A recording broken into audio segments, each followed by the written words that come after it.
What's up, everybody? It is Life's Apprentice. Well, we're out at the cabin here and I got my tractor out. My neighbor was going to try to do some food plots for me. They're new food plots, so they have not been tilled, and his disc just was not cutting it. So we brought up the tiller here, and I'm hoping, this is an old tiller, so if I break it, it's all right. But I'm hoping I can get this done. There's 2 food plots I want to make, small, 1/4 acre, and I'm hoping that the tiller will handle it. So we're gonna start tilling and try to get these in. These are gonna be late season food plots, so it's mostly gonna be radishes, turnips, root vegetables, I guess, basically. So you can kind of see the outline here. I have a stand there, we got a water hole right there, and the deer kind of bed all through this entire area. A lot of them back in there, but through here. And the goal is, I have about a 1 acre food plot down there that's already been planted a couple of weeks ago. My goal is I'm gonna have a food plot there, a food plot here, which is pretty centered, and then on the 40 I'm gonna have another one on the opposite side. And the goal is to try to get these deer moving back and forth, rather than a lot of them last year with the food plot down there, they go to that food plot and they just stay there. So the goal is to get them moving from food plot to food plot, and hopefully it works. It is freaking hot and dry. We're supposed to get some storms tomorrow, so thank God I have AC in the tractor. We're gonna get to tilling, pull some of these stumps. I can see there's an old stump here. See what we can get. Stump. All right, here we go.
It's going, it's slow going, but I try to pull all this stuff out of here. This has never been a food plot, but I highly doubt it ever has been.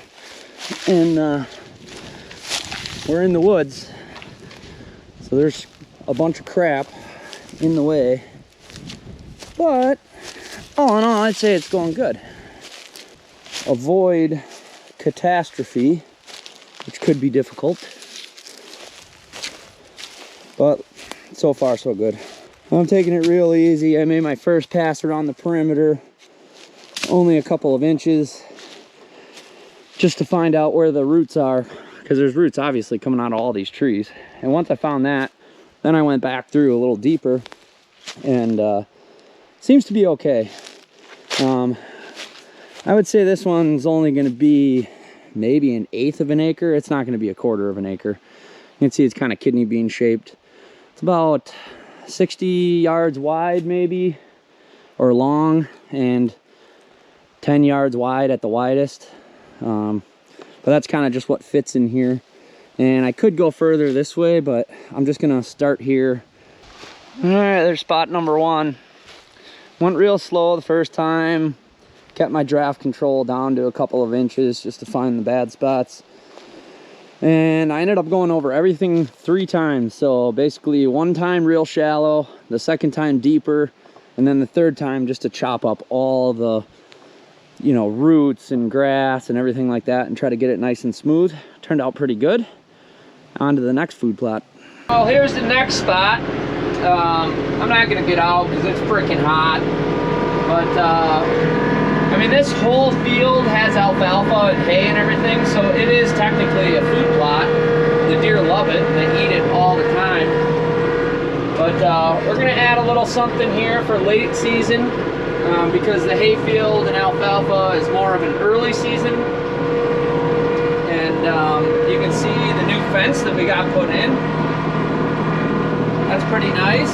The farmer got a government grant because he does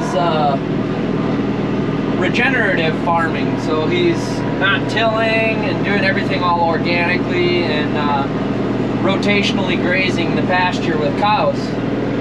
So we gotta find a tree. The deer come out right in here, and we need to find a tree that we can set a stand in. And I think our best bet is gonna be somewhere right over here.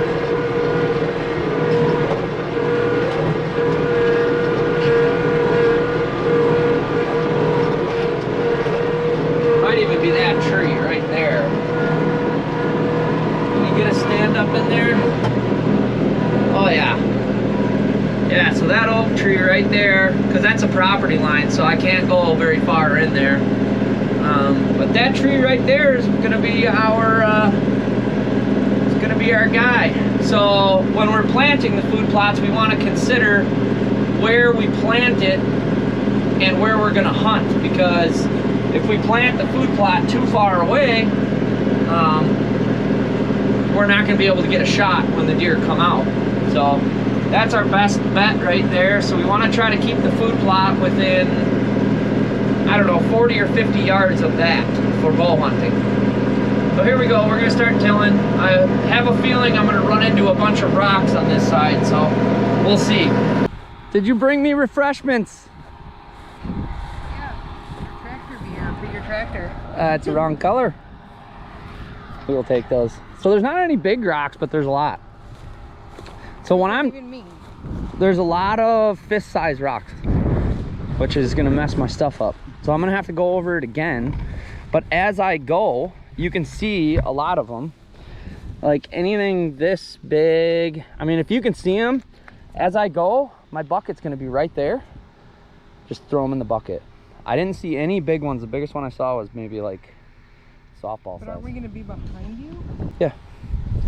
Bless your guy's heart for bringing the guy in the AC refreshments. Yeah, well, I'm going to leave that running, so if I get hot, I can go. I didn't see any really big ones, but these ladies really want to shoot some deer off this food plot. They're picking up all the rocks for me. God bless their heart. It's like 94 degrees out right now. And I'm in the AC. Look at there. Max AC. God bless their heart. There's definitely quite a bit of rocks. I had a feeling. But nothing crazy big. I don't know, maybe a volleyball was the biggest one.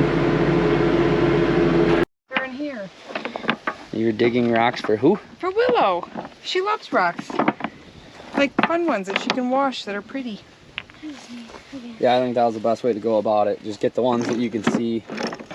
Every time I till, I'm just going to till up more. Yeah. But like this is the stuff that'll wreck my tiller or break tines. But 2 passes, that's pretty good. I was expecting it to be more than that. And the rocks were the worst towards the woods. Oh, the old gearbox is leaking. This thing's old. Gearbox is leaking. Probably have to add some in there. I have a bunch of broken tines. They were broken before this. But it doesn't look like too many got broke. And I don't know, this is about 1, 2, 3, 4, 5, 6, 7, 8, 9, 10. It's a 48-inch tiller. I believe it's 48, but I was overlapping, so I don't know. That's 30 feet by 40 yards, something like that. Not too bad. I'm happy with it. And then, so this is where our stand's gonna go. Right there, in that oak tree. Sweet. They come out right there on the other side of that fallen tree, and they come out over there. Well, both food plots are tilled. Now we gotta get to seeding. You might have been saying to yourself, Justin, how did you know that there was gonna be rocks in there? Well, this is why. Farmers for years have been pulling rocks out of here, obviously. And the food plot's right there. So I can't imagine they would have moved them very far. And yeah, seeing a big pile of rocks like this just told me, yeah, there's probably rocks there.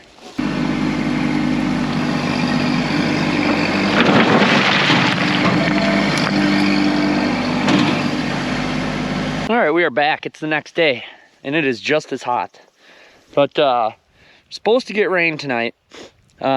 This food plot says, seed says, do not cover with soil.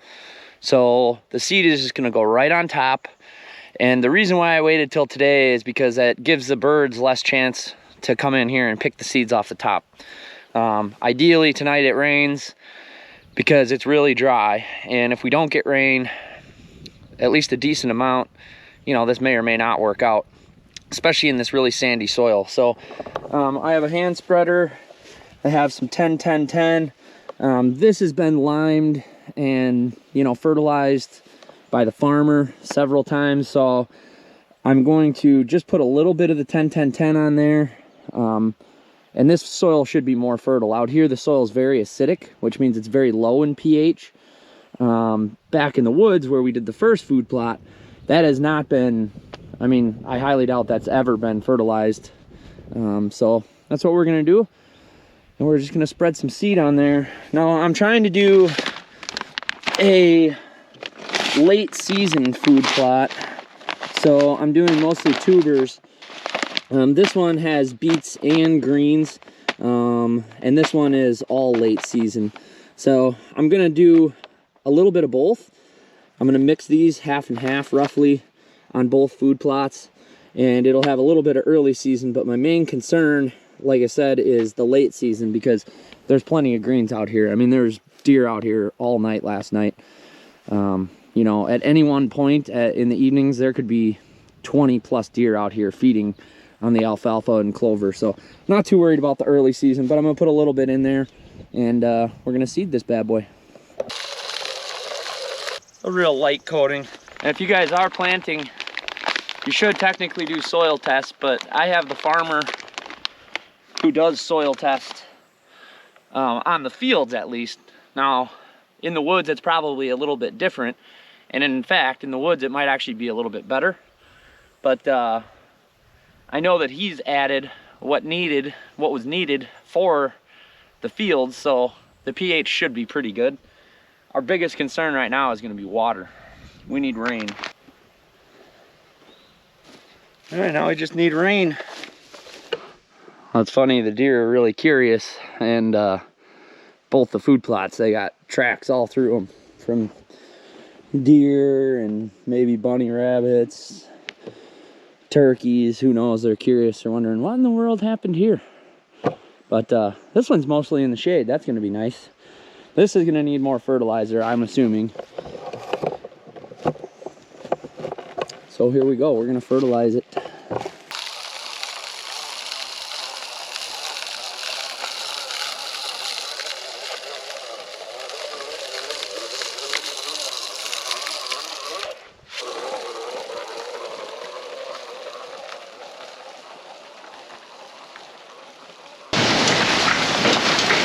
Well, we're getting rain and hail.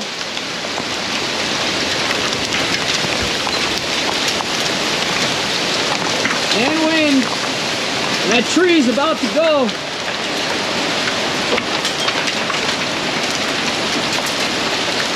I would say the biggest hail I've seen is about a dime. But it's raining pretty good. That's melted too.